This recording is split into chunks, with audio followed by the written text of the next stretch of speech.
Well, I wish I could play my Bob Dylan music. Everybody must get stoned. But I'm having another Mr. Swint moment. When I was a kid, there was this old guy in the neighborhood that to fix one thing, he had everything torn apart, and he was staying all calm and just working through things one at a time and putting it all back together and not getting upset. I was a teenager then, and I thought it was funny. But now that I'm older, it's not so funny. But anyway, this rebuilt 350 that I put in my 67 Corvette, number 7 exhaust valve was sticking, and it flattened out the lobe on the camshaft. So, I mean, I did all my break-in right. All the other lobes look perfect. All the other lifters look perfect. But that number 7, look at that wear on it.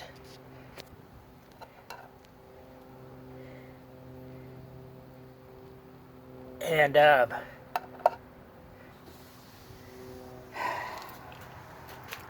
bought a new camshaft for it.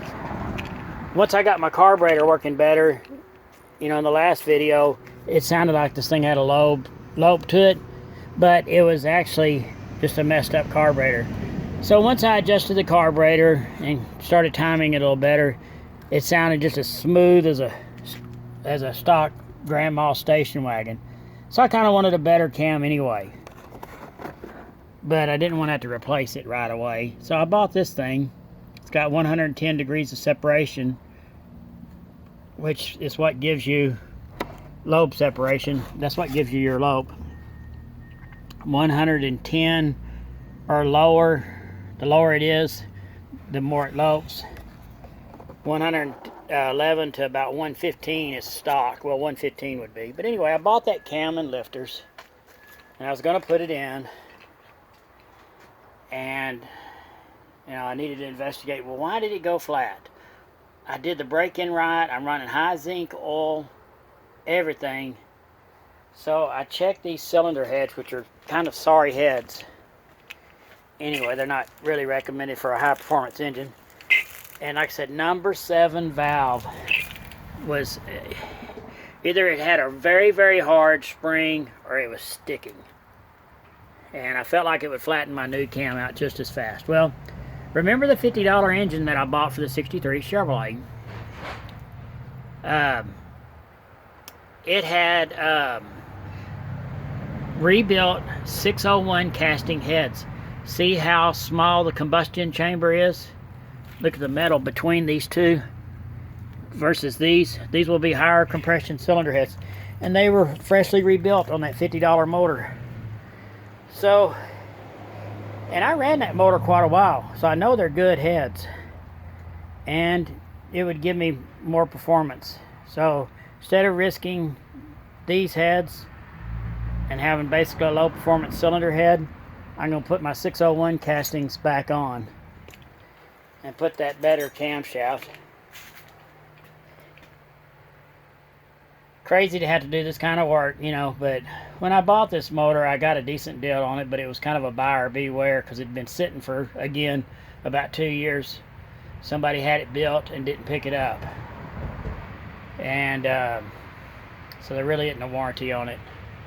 I guess I could go there, and because it was high performance also, they're afraid that somebody get a hold of it and start drag racing it right away and blow it up. Well, I know not to do that. I'm going to let it break in well, but number 7 exhaust valve is not supposed to be that hard to open. All the other valves open and shut just fine. That explains why their lobes with the proper break-in looked correct. But that number 7, if I didn't do something with that, I would wind up flattening out my new cam. But anyway, like in the other video, I better get all this stuff put back together before some teenager comes along and starts laughing at me. Anyway.